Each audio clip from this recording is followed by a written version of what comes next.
Good morning, kids. So, today let's learn about food. What is food?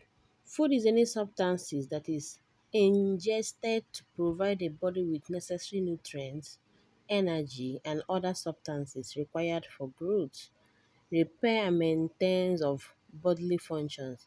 It can be of plant or animal origin and is typically consumed by humans or animals.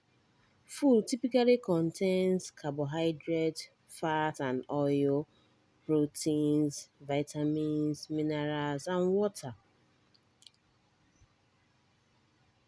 Here are three important reasons why food is crucial.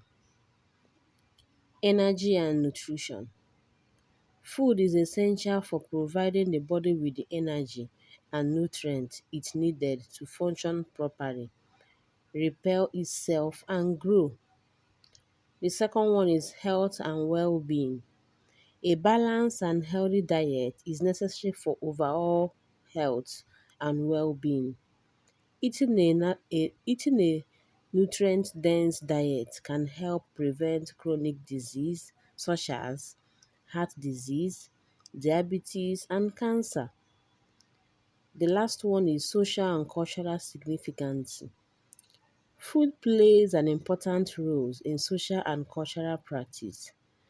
Many cultures have unique food traditions that are passed down through generations, and sharing meals with family, friends can be together can be people together. The next topic is classes of food. We have six classes of food. Number one is carbohydrate, which includes sugar, starch, and fibers. The second one is protein, made up of amino acid and help in building and repairing body tissues. The third one is fat and oil, provides energy and help in the absorption of fat soluble vitamins. The fourth one is vitamins, essential for good health but are needed in small amounts only. You understand? These vitamins are essential for good health but are needed in small amounts only. The next one is minerals, needed for strong teeth, for carrying out various body functions. And the last one, that's the sixth one, is water. Helps in various body functions like digesting food, regulating body temperature, and carrying nutrients throughout the body. Water does the whole magic. Thus, water helps in various body functions like digesting food, regulating body temperature, carrying nutrients throughout the body. Do you understand? The next topic is sources of food.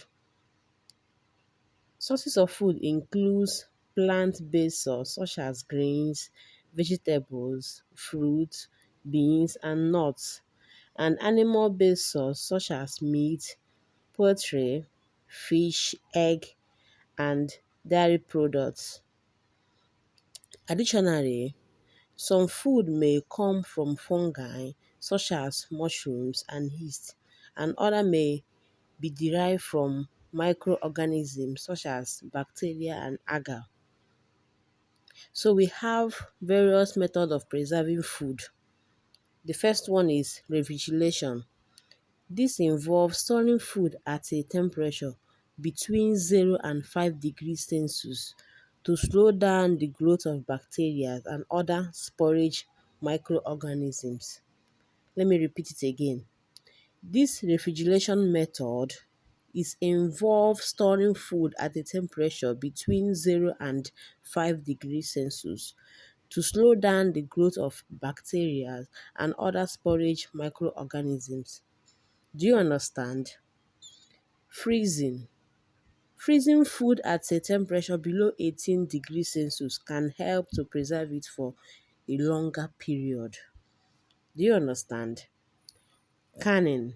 This involves heating food to a high temperature to kill all bacteria and then sealing it in an airtight container to prevent any contamination.